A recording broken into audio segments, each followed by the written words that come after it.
Hello, everybody, and welcome back to the Snapshot, episode 46. I'm Brendan Patrick, joined always by Marvel Snap phenom KM Best.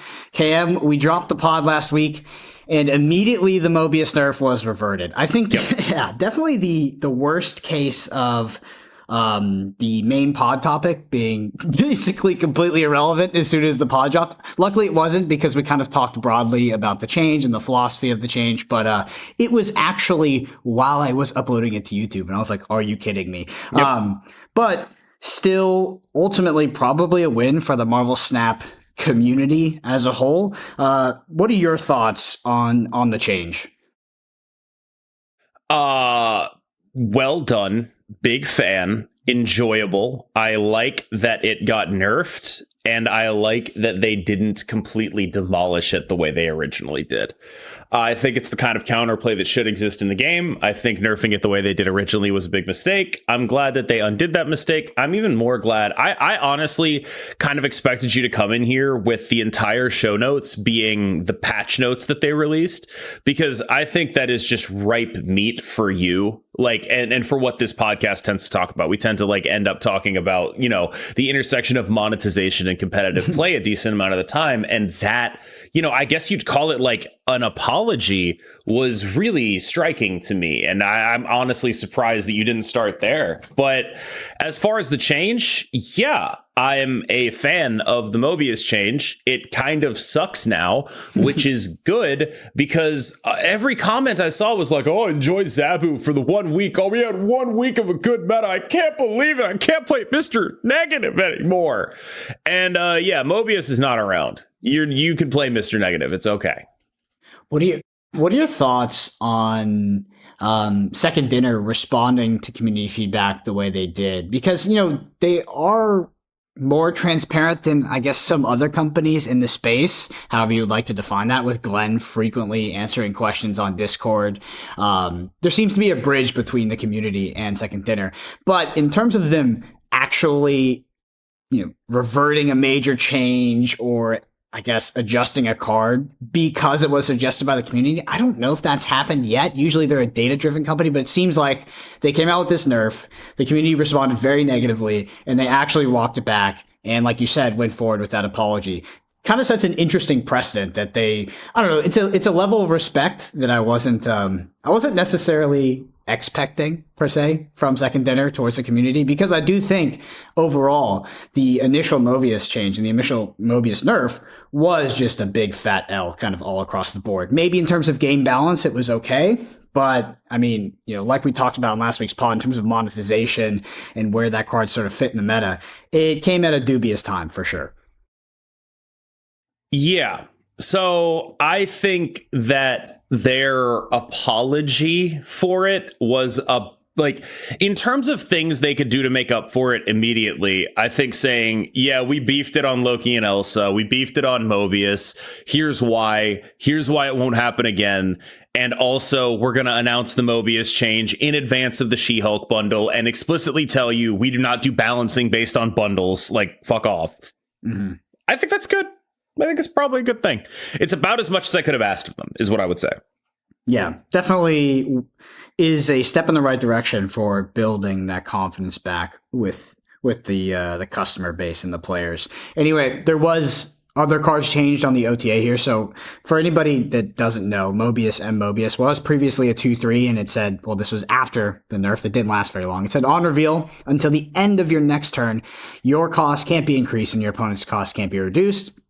And it was reverted, but it was increased by 1 cost, so it is now a 3/3, and it says ongoing, so not an unreveal, it's an ongoing. Your cost cannot be increased, your opponent's cost cannot be reduced. So this card was very prevalent in the meta prior to the nerf. But like you said, now that it's been re-reverted and increased by 1 additional cost, it is not seeing as much play. So it is, it has the benefit. Hold on, I want to address something, right? Because like part of the reason it was very popular in the meta prior to the nerf was because it was being very hard carried by Angela and Elsa, and those cards are just cards that want bodies in their lanes. And especially Elsa doesn't really care what those bodies are. And you end up not paying a cost for including a card like that in your deck. And now Angela and Elsa both got nerfed previously. I honestly wonder if they could have just knocked a power off Mobius and it would have been fine, as opposed to adding a cost to it. Like, I think people really underestimate just how much that metagame was defined by Elsa Bloodstone and by Angela, and how it didn't matter what the other cards in your deck were, as long as they were good enough to impact, some of the matchups that you saw. So there was a ton of Luke Cage, there was a ton of Mobius. It was the perfect card for that metagame, but I honestly don't know if it's very good outside of that context. I think a lot of people look at the 3 and they say, oh, that's why it's bad now, because, you're competing with, Rock Slide in a Darkhawk deck, or, you're Werewolf by Night. And you're like, yes, you are. But I do kind of wonder if this card would be fine as like a 2/2. Do you think that the additional cost increase is a bit too steep? I can't think of a deck where I actually want to play him.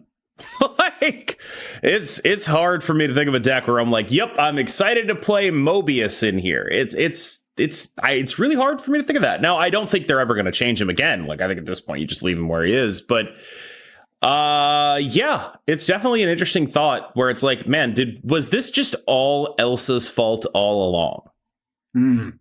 Interesting. Yeah, I mean, we were talking about last week. I mean, cards that overstayed their welcome a bit, and Elsa and Loki probably fall into that category. And yeah, I mean, there most likely was, or at least it feels like it from the outside looking in, that there was some cards that died for the sins of those cards, right? We did. Yeah. It felt like we were nerfing around those cards for quite a while. Whether that's true or not, on the player side, it definitely looked like that as we progressed week to week. Anyway, going through this OTA. Doctor Strange, previously a 3/3, says on reveal, move your highest power card to this location, is now a 2/3. The next few OTAs here are actually very relevant. So I just want to do we need to pause on Doctor Strange? Any changes here? Is it fitting into any decks as a 2/3? It's one of those changes that I wish happened like 4 months ago, back when the deck could still play Wave. Like, back in the day, if I had a Doctor Strange to pair with Wave on 5, back when she still restricted opposing plays, I think that could have actually made Move a legitimate deck. And now it's like, man, I really wish they did that, but I just don't know how much of a difference it makes if you're not an early pool Move gamer. If you are an early pool Move gamer, I think it's a pretty significant buff, actually. Interesting. All right, the next one, Shang-Chi. So Shang-Chi is a 4/3, and it says on reveal, or it previously said on reveal, destroy all enemy cards in the location that have 9 or more power. It has been changed, still a 4/3, but it says that destroy clause only applies to cards that are 10 or more power. And we saw a few changes to cards after this, which we'll go over, basically changing their power from 9 to 10 so that they're able to be hit by Shang-Chi. Why do you think that they made this change specifically? Or maybe they said it, but what are your thoughts behind it? There are 2 things that I think are worth pointing out here. The first is that the new premium stat line as a pushed 5-drop is going to be 9, right? And what I mean by that is something like Vision or Legion.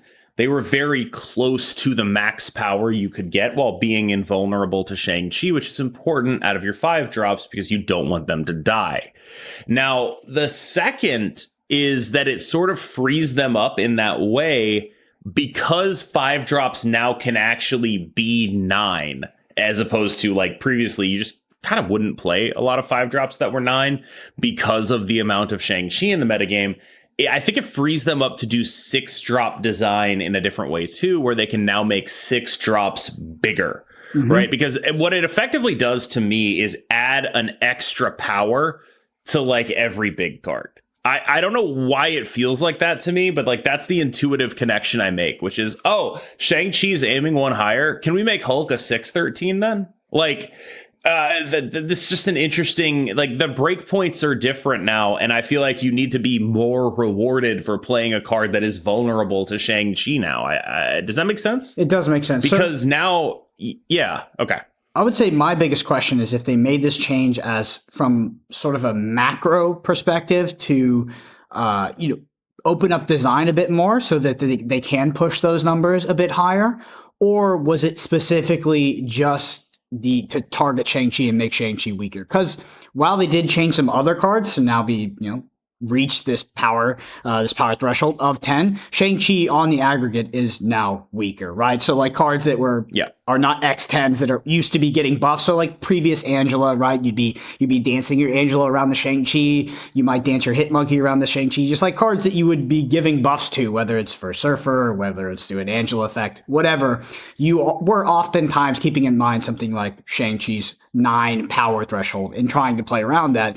That going up to 10 is a significant nerf in some cases, depending how the power increments sort of stack up. It is a significant nerf to Shang-Chi, which I feel like is a card that they've kind of wanted to nerf. I mean, they've talked about, in a sense, how they're not super fond of these tech cards that just fit into every single deck.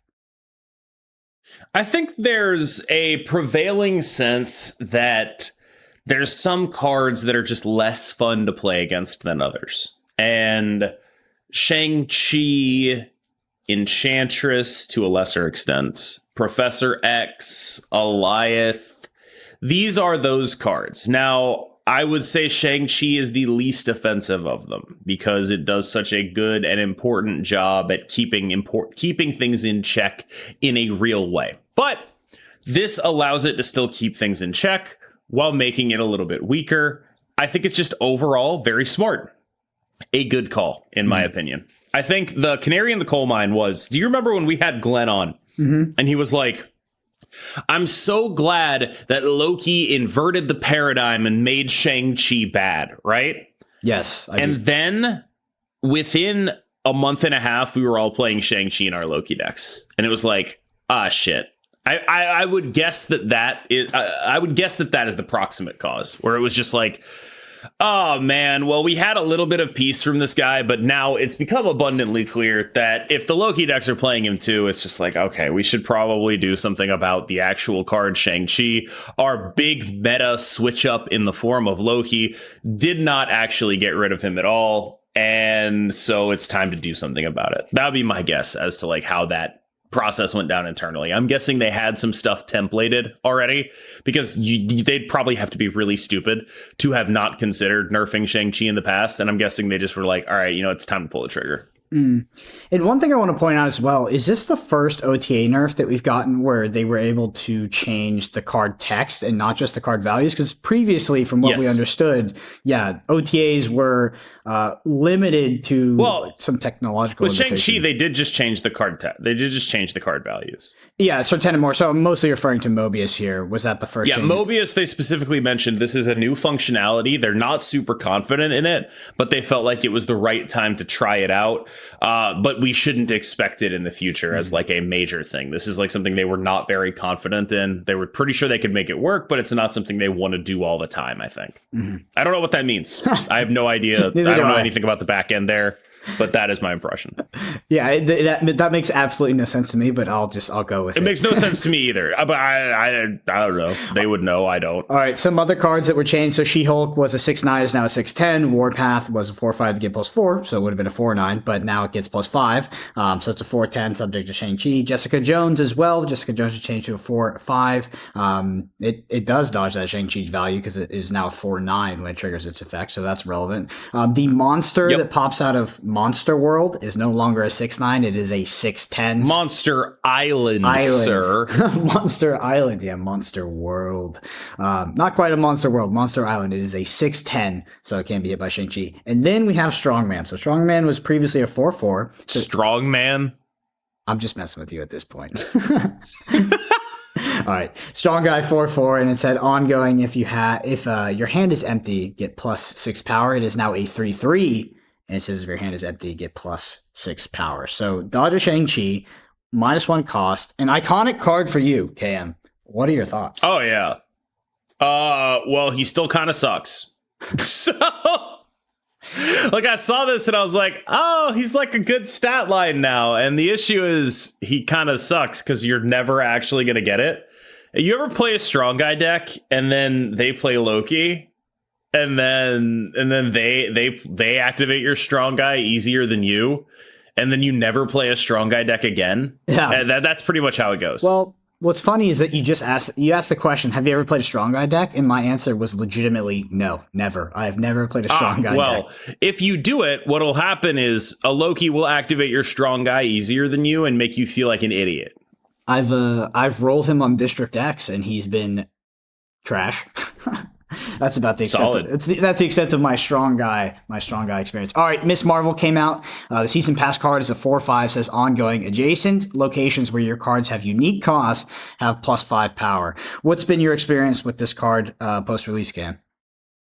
She's really good.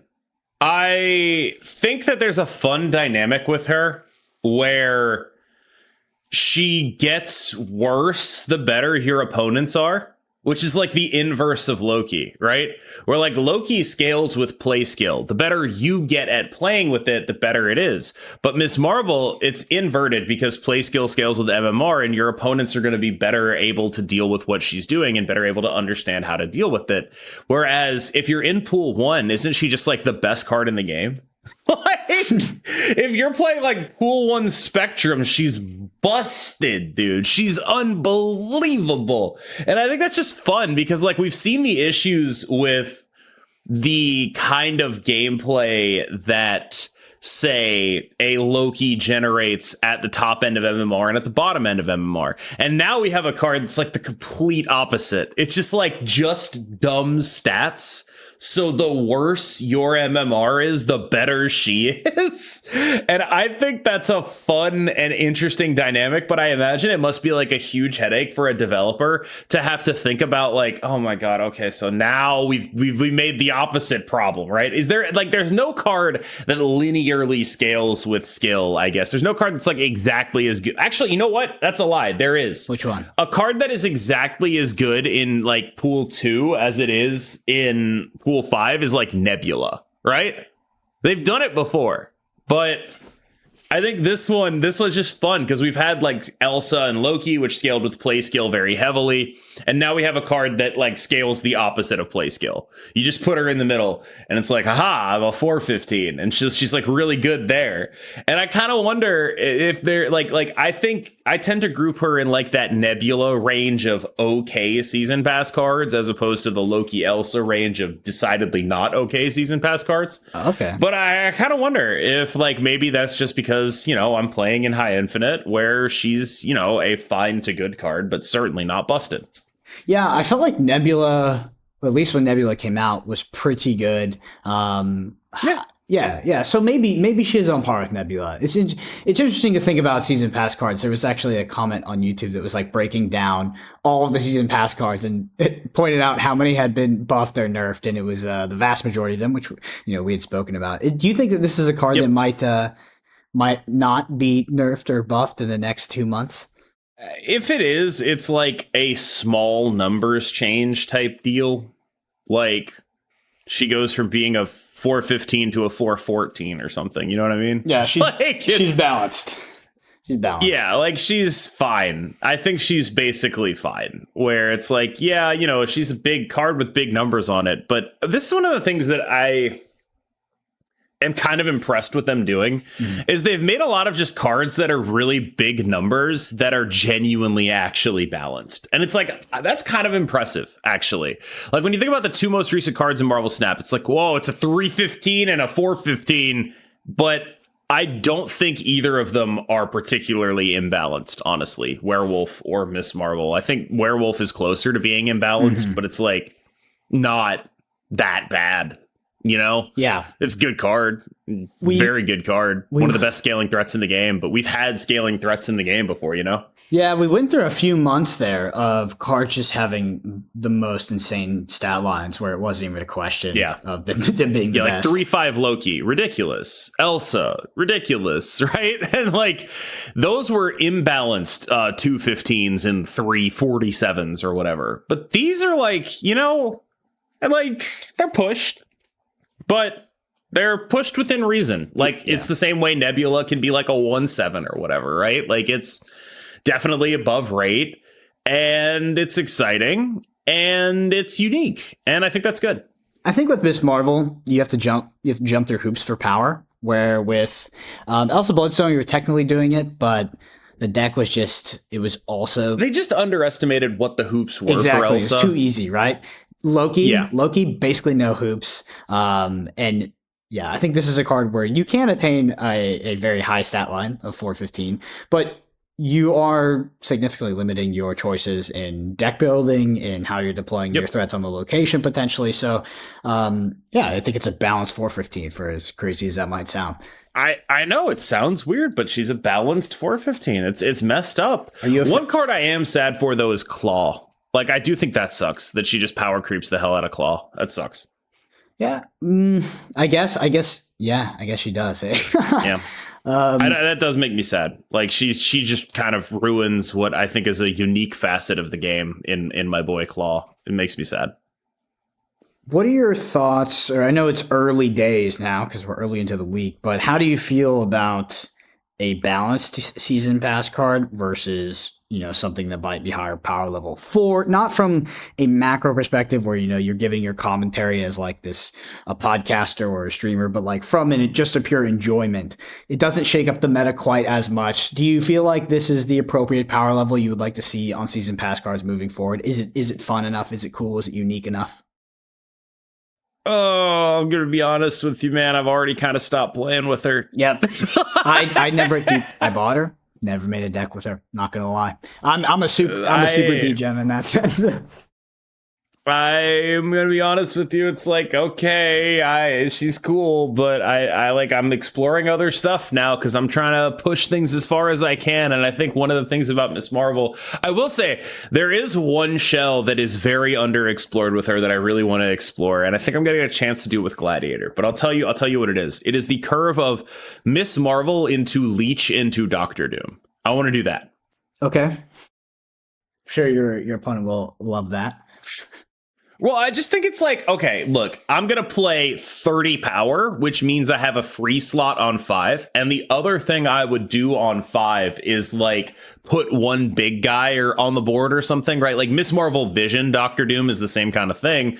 But like if I have to put one big guy on the board, like if it's Dino or like a utility guy like Legion, I feel like I'd rather just play Leech or Vision, right? Mm-hmm. And so doing something like that is like actually kind of exciting. Just being like, all right, so here's my curve. It's Jeff, Gladiator, Miss Marvel, Vision, Doom. Or like Jeff, Polaris, Miss Marvel, Vision, Doom. You know what I mean? Like that, things like that, where like our 5s are Vision and Leech, our 4 is Miss Marvel, we have Doom at the top end. I'm just kind of interested in seeing what that kind of deck can look like right now. Yeah. I'd imagine what it looks like is losing horribly to Loki, though. So what can you do? Yep. I mean, I'm keen to see if you pull it off. We can recap it, but let's head to the Bend and Snap section. So we have a comment here from Joshido Brown. They say, I don't have a question. I'm still going to read it out and say, I'm just here to say the Destroyer should get his 16th point of power back. Red Skull should probably get his 15th back, but ain't happening anytime soon, Lamau. This is actually our most upvoted comment. I mean, a lot of people seem to agree that Destroyer should get his 16th back and Red Skull should get the 15th back. I just want to get your commentary on those potential buffs. Destroyer, sure, yeah, absolutely. Red Skull is the premier Shuri target, and as such, probably should not get that 15th power back, right? We talk so much about the way to combat Shuri being very straightforwardly flip the Red Skull lane, especially now that something like Sauron exists. The power of Red Skull is the most important thing in that deck. If Red Skull starts being an instant win, again, that deck just becomes really annoying. And so I do think that you want to be way more careful with something like Red Skull than you do with something like Destroyer. Like, just generally speaking, a card that is already seeing a lot of play in top decks is much harder to justify the free buff for than a card that like basically sucks, like Destroyer, which, like, with all due respect to Destroyer, yeah, totally, he'd get his power back. I totally think he should get his power back. Red Skull's a bit of a different story, though. Red Skull sure is such a fine line, because as soon as it gets past that threshold, it just automatically starts math checking every deck, and if you aren't able to flip that lane, it feels so bad to play against. And we've been there before. Like, we have. Like, once that math check starts happening, it's like, okay, this sucks. So be careful with that. I do think generally there's a bunch of old nerfs they could probably revert. Captain Marvel can be a 4 or 5 right now, especially after Miss Marvel being out. Like, especially after Miss Marvel, Captain Marvel can be a 4 or 5. Yeah, for sure. I mean, I think they should just revert all the bounce nerfs to bring back that deck. It's my favorite deck. But unfortunately, remember when Beast was a 2/2? What an insane card! I know it's so freaking good and playable at current rate 3/4. So I mean, to be fair, when the 3/4 nerf came down, I was like, I don't think this is actually a nerf, and I was right. Yeah. All right. The next one here is from Nixon Love. They say, I think one reason that season pass cards get nerfed the most often is because play rate is one of the metrics Second Dinner uses for nerfs. I wasn't aware that, I mean, I'm sure that they do to an extent, but I don't think, is play rate, like how important is that in the equation of if something gets nerfed? Surely win rate is higher weighted, right? I'm sure that they find play rate is an important part of understanding the context, but I think reading that way would require, like, for what that person has typed, my impression is they seem to think that Second Dinner is composed of entirely morons, because you would have to be an actual moron to not consider confounding variables in play rate like that. Like, if you think that Second Dinner is just looking at play rate stats and win rate stats on SnapFan and pointing out who to nerf based on that, I just don't know what to tell you. They're very clearly a little bit more sophisticated than that. And they very clearly would understand that you have to control for the amount of how many people own the card. That's very, very obvious. Like, the first thing you control for when looking at it, they would have to be incompetent on a level that I genuinely do not think is possible in order for that to be the issue. The reason Season Pass gets so much balance attention is because they very clearly want it to be an exciting and good card. Season Pass cards tend to get pushed a little bit further in development, is my theory. And when they are not pushed a little bit further in development, a lot of attention is paid towards buffing them up. That said, I think that they have learned their issues here. They did mention they're getting about twice as much testing on Season Pass cards going forward as they had previously. So no, I basically, if you're suggesting that Second Dinner is so stupid that they don't understand that play rate is impacted by how many people own the card, I just don't know what to tell you. I don't think they're that stupid. I think they would have to be impossibly dumb. Can you imagine if it was just the Second Dinner's sort of data analyst was just some intern ripping through stats on SnapFan? Like a guy who's like, yo, the play rate is crazy. Have you seen this so Agatha one other thing I want to rate? name check here. One other thing I want to name check here is I think this comment is based on a couple comments they've made about specifically one card, which is Galactus. They want Galactus's play rate to be low, but that's not an accurate description of what they said about Galactus, which is his play rate and win rate. Like here's the thing. When a deck is very common and still has a high win rate, that can be indicative of an issue because it's common and still winning all the time. And the reason that's like kind of a weird thing is when you play mirrors, your win rate by definition is pulled down to 50% because, you know, one person playing the deck wins and one person playing the deck loses.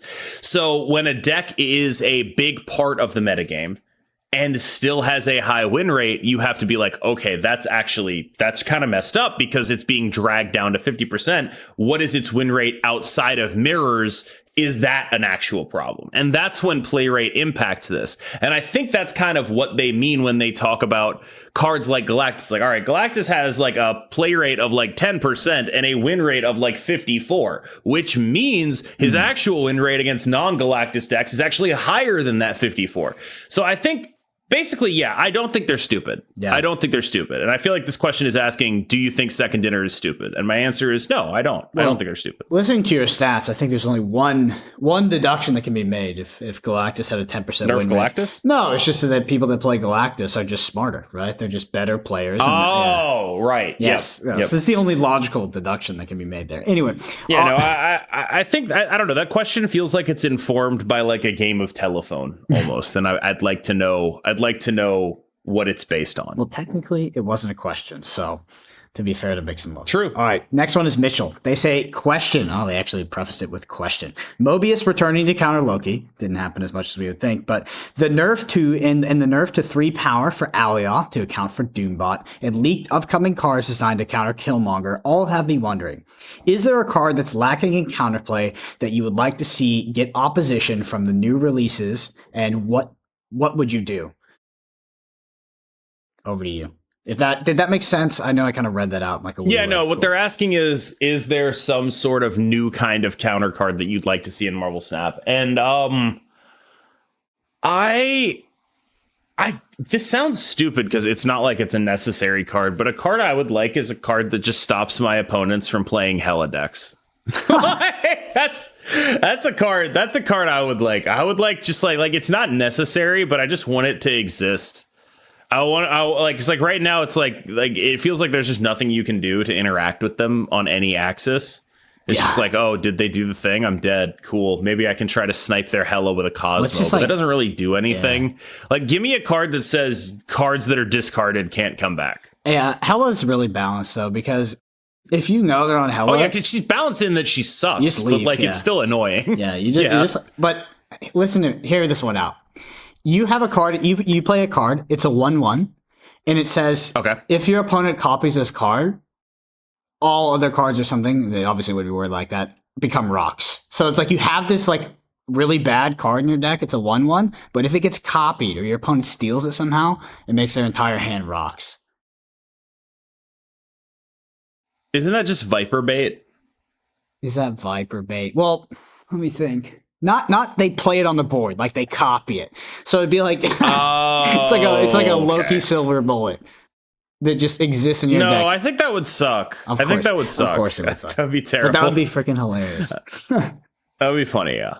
I would love there to be a little bit of a gamble, or more of a gamble when you play Loki potentially, but I mean Loki's probably... Yeah, the issue with a card like that is you'd have to staple it onto something that also does something else, or it'll be unplayable, right? Well, like, I think that would be that'd be the push and pull, right? Is you'd have to make the card like really, really bad.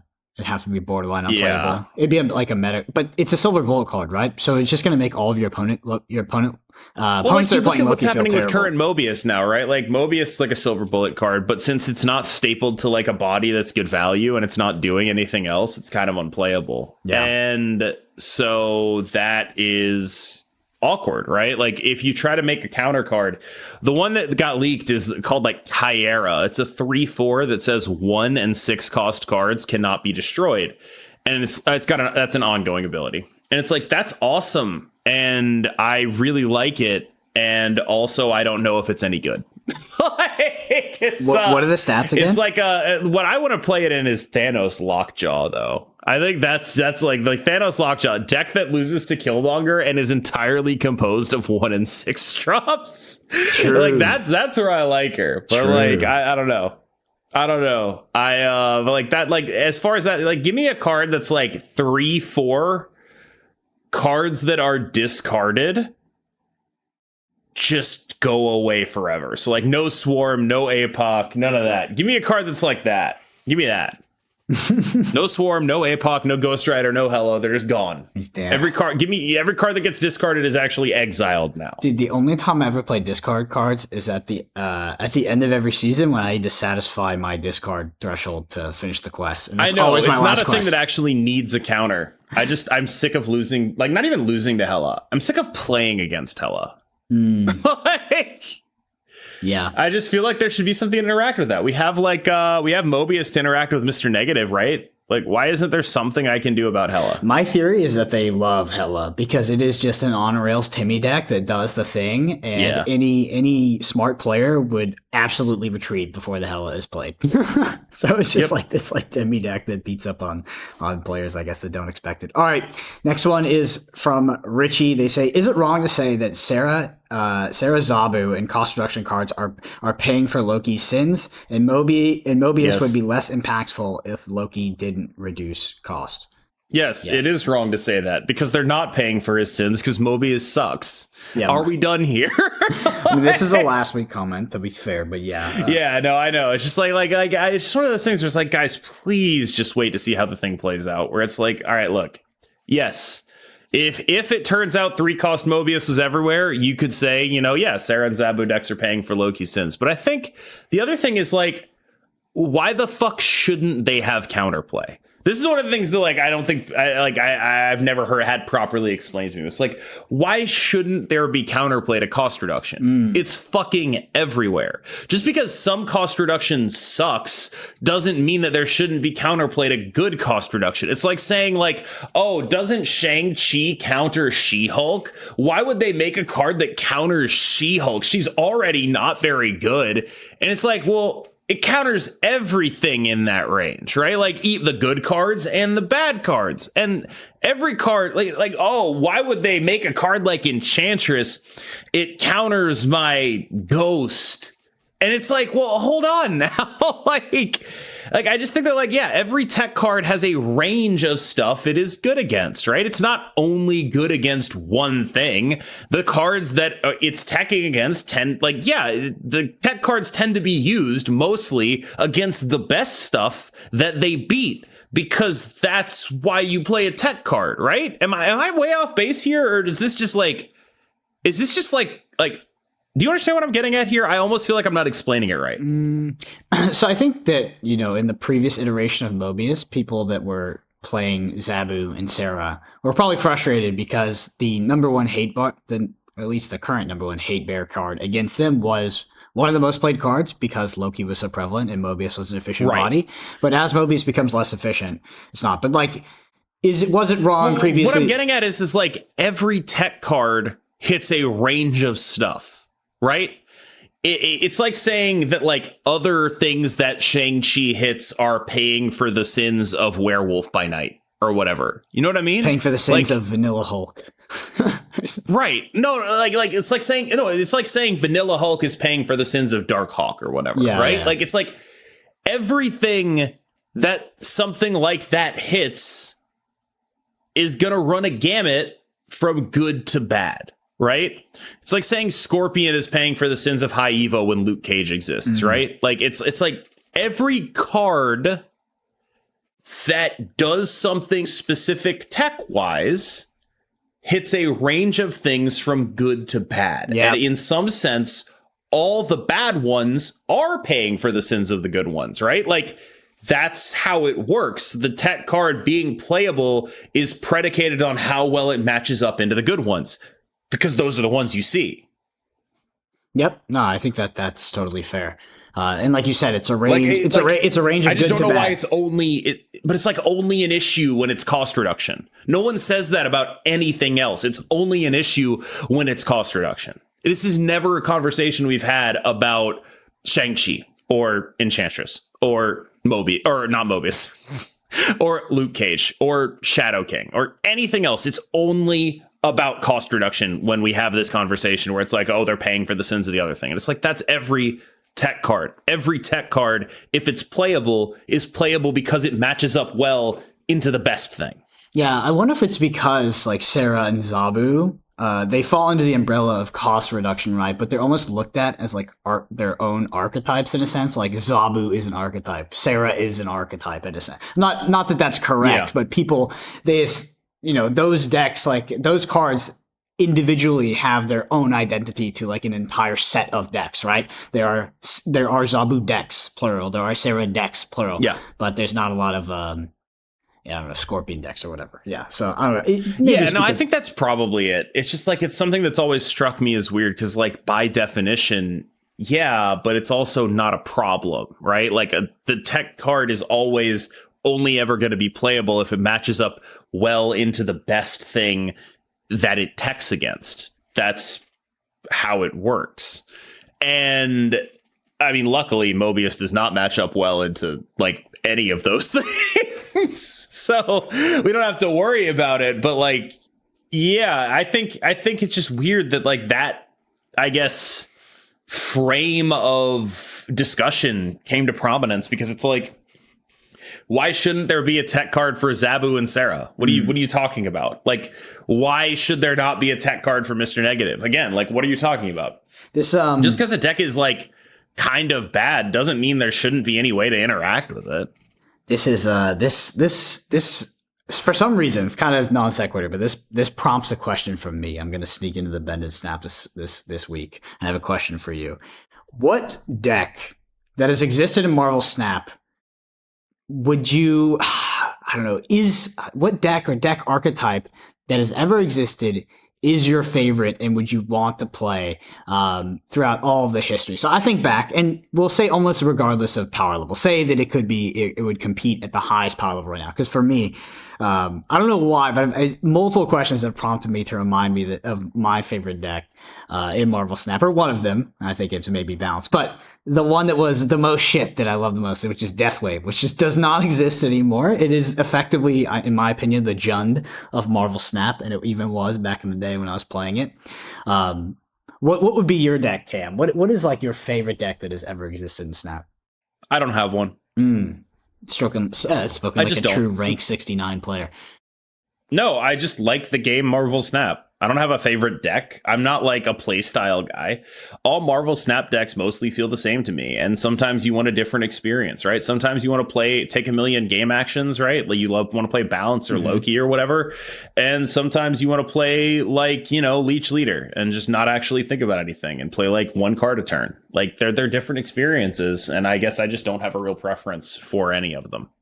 Yeah, that's interesting, because I feel like I definitely have an affinity towards certain archetypes, and I do find some decks when they're the most dominant to be like super boring. For instance, like there are some that I don't like playing, right?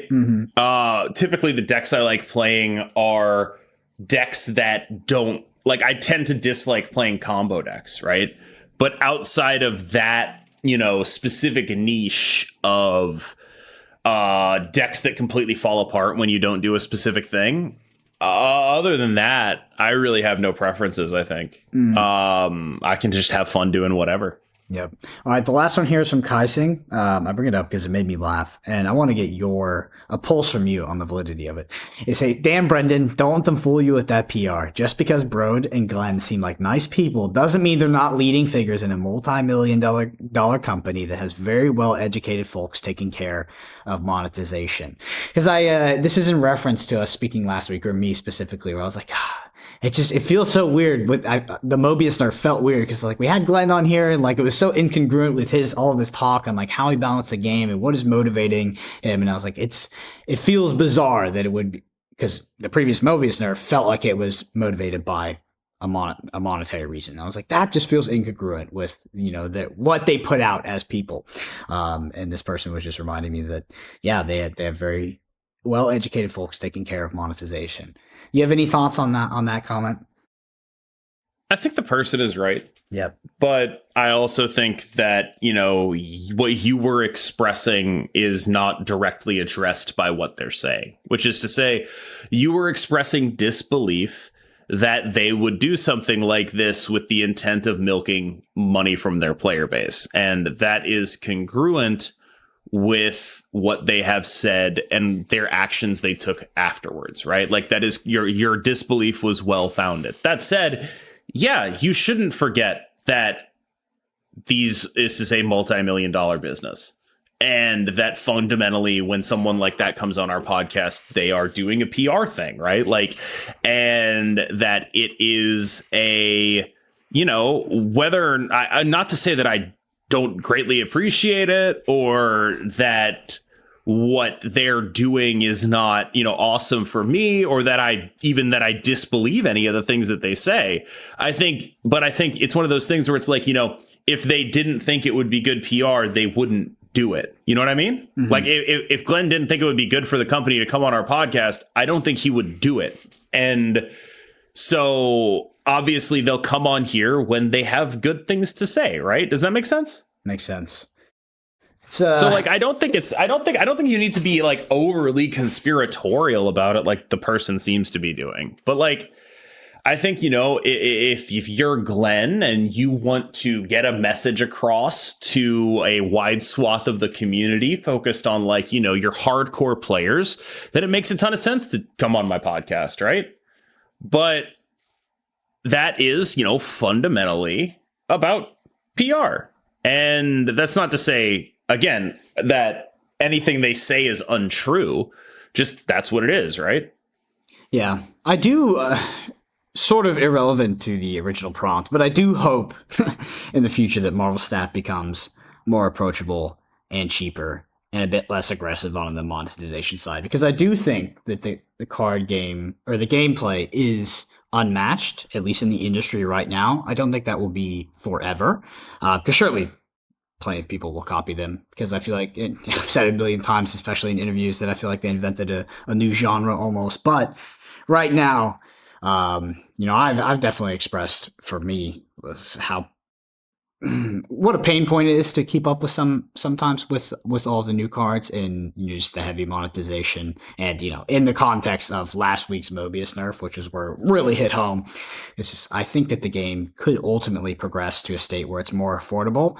And yeah, hopefully there could be a better relationship, more symbiotic relationship between the company and the player base. Because I think a lot of the player base right now feels like we kind of get milked.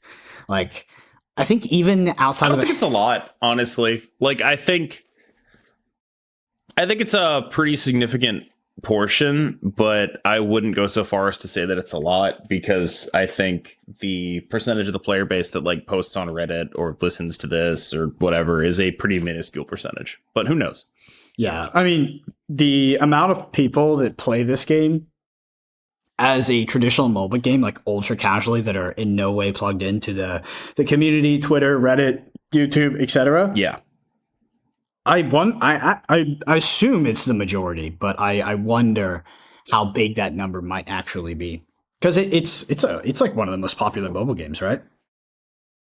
As I understand it, yes. And I think the imitators might be farther behind than you think when you think about it, right? Because like Blizzard just released Warcraft Rumble, and that's a Clash Royale imitator, right? Yeah. And it's like that came out in 2023. Like, how far behind is Marvel Snap? We're gonna get that in Blizzard Marvel Snap in 2026. That's far off, right? Like, yeah, dude. By the way, I actually played a little bit of Rumble, a little bit aside here, and it's like, oh, this seems fun. And then I realized that like I literally don't even have the APM to play this. Oh, really?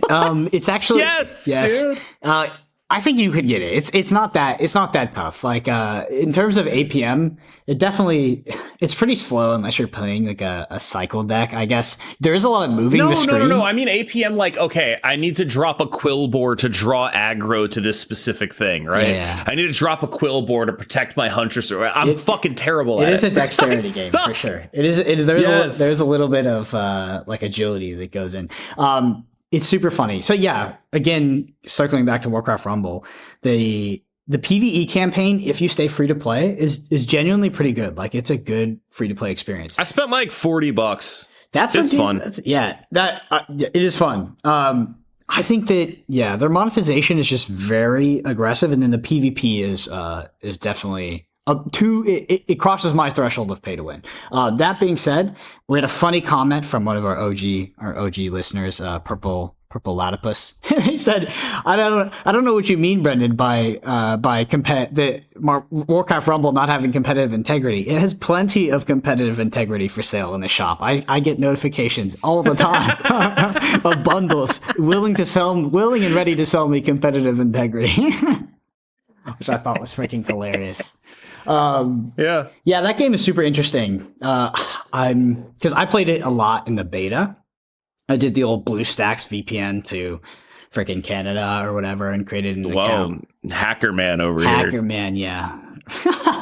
It's like some like 90s hacker movie. So I'd been playing it for a while, and I'm interested to see where it lands, because right now it's super popular on Twitter. And And yeah, I just don't know if it's going to be. I feel like it's less popular than I thought it would be. Yeah, which is weirding me out. Way less popular than I thought it would be. Because you look at Clash Royale, it's like one of the biggest mobile games of all time. Many YouTubers were building like million plus, multi-million subscriber bases off that game. Warcraft Rumble does not feel like that game at all. At all. Do you know why though? Like, here's why I think, or at least it's what's preventing me from getting super into it. There's no PC client. I can't stream this game. Interesting. Yeah. I mean, I guess like, it's not. I easy can't to stream it. I think, and that means like, what's the point? I wonder if that game genre is just not. It's just not as novel as it was back when Clash Royale was as popular as it used to be. You know, if the market is just not in the mood for something like that, especially in the context of, I don't know. It's weird too because the Warcraft universe is phenomenal. It's a well-established IP. People love that IP, but I also think that people in general are pretty jaded with Blizzard. Like Blizzard is, for some intensive purposes, a pretty terrible company nowadays.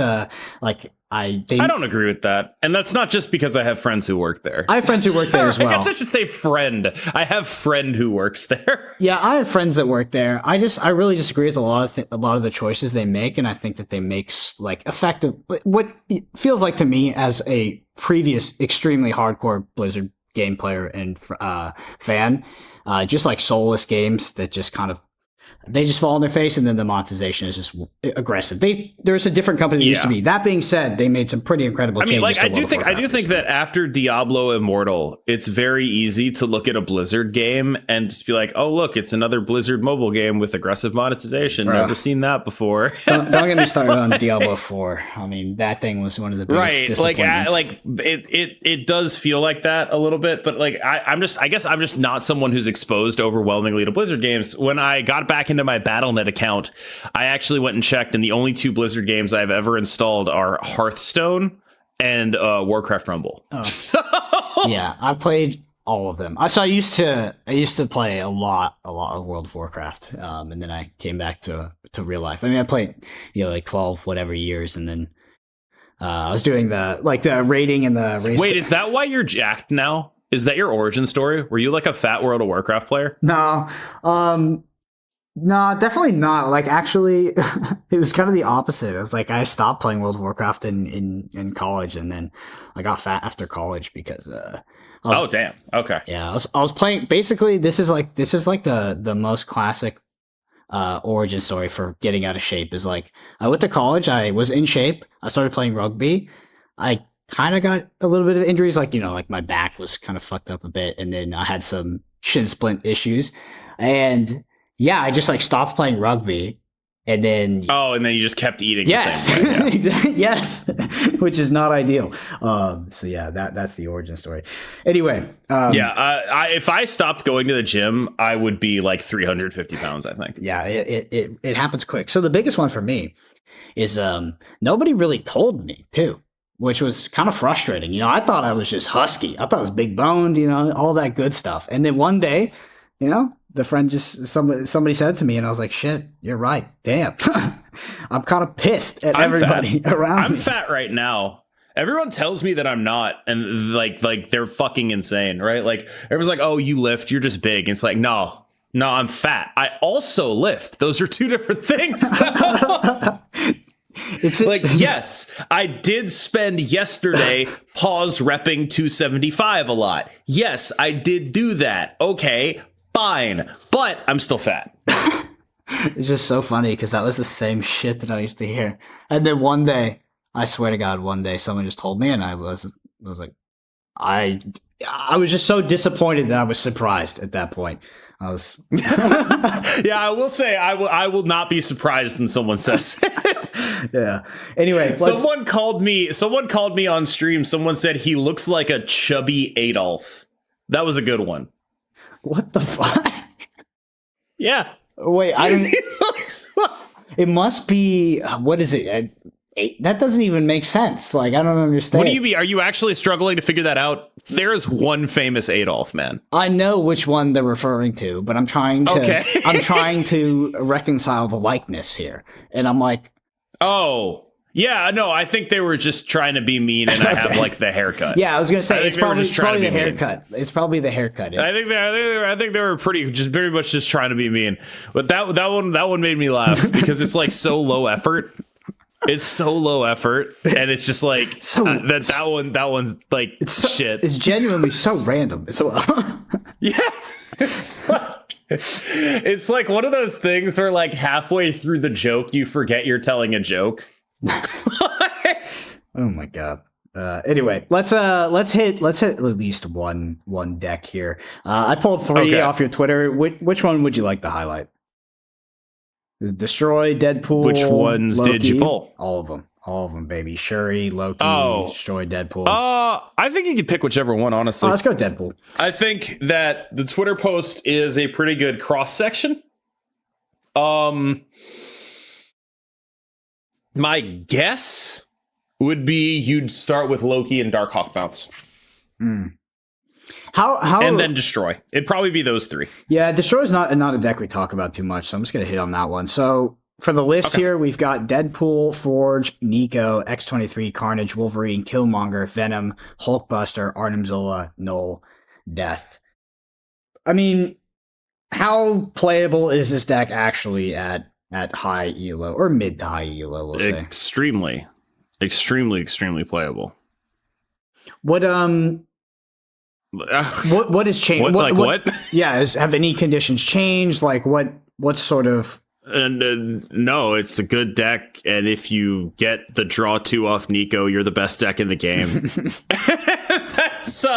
That's pretty much how it goes, right? You get the draw 2 off Nico, and you just like immediately start shitting on everyone. You don't get the draw 2 off Nico, and you're like still a pretty solid deck, right? Yeah, like you go, but like that draw 2 brings you from like A- to S+, right? Like when you hit that draw 2 off of Deadpool, it's just like, Jesus fucking Christ, I'm so dead. And it's even better because there's like a bunch of Darkhawk decks running around right now. It's like, yeah.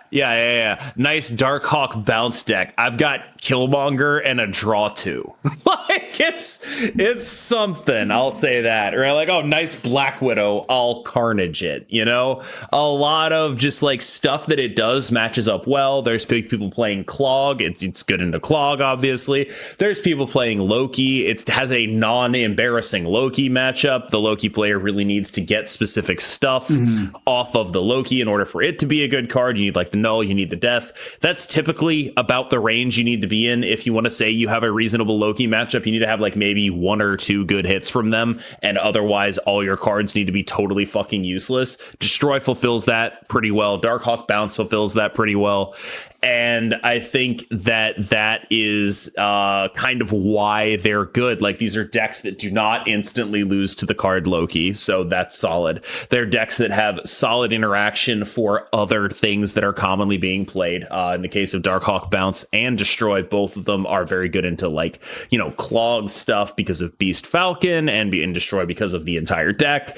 They're good into various, like they both run Nico, so they're both good into like Darkhawk type stuff. Like there's just a lot that these decks do right in the current metagame, and most of it is having a proactive game plan that does not immediately lose to Loki, but also allows you to not be in the Cerebro 3 spot, right? Where Cerebro 3 beat Loki and beat nothing else. These decks are actually functional decks into other matchups, and also they don't instantly lose to Loki.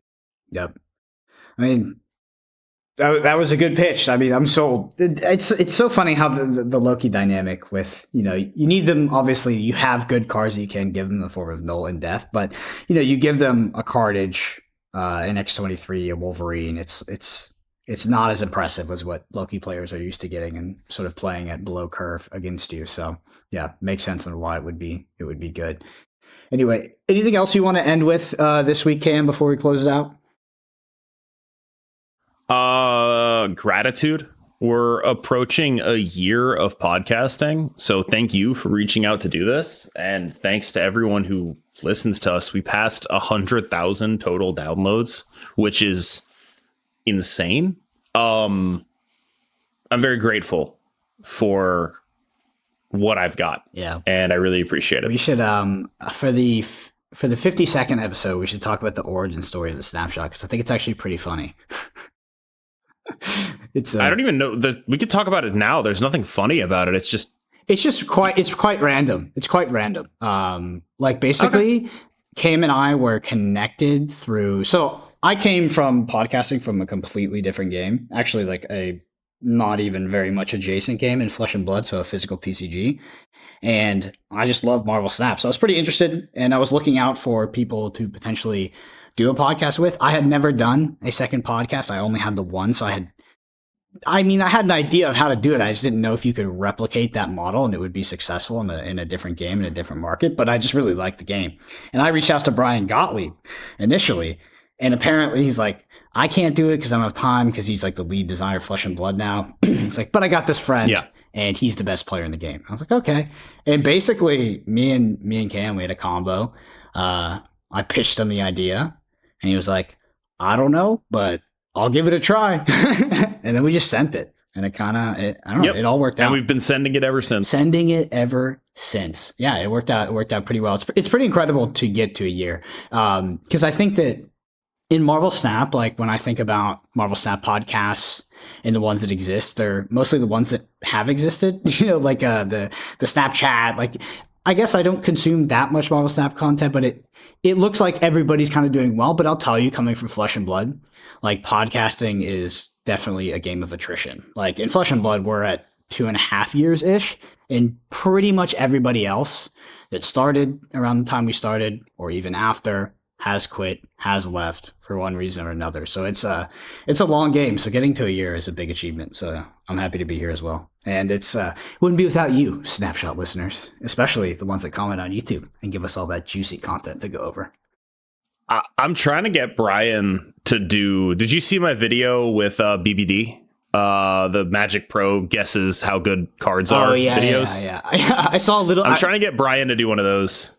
I'm trying to bully him into it. I'm actually going to see Brian this weekend. So if people, tell him to do it. Yeah. Tell him to do it. He said he would do it, but he also said he would do it like later. Yeah. So don't actually bully him into it. I'll be sitting next to him.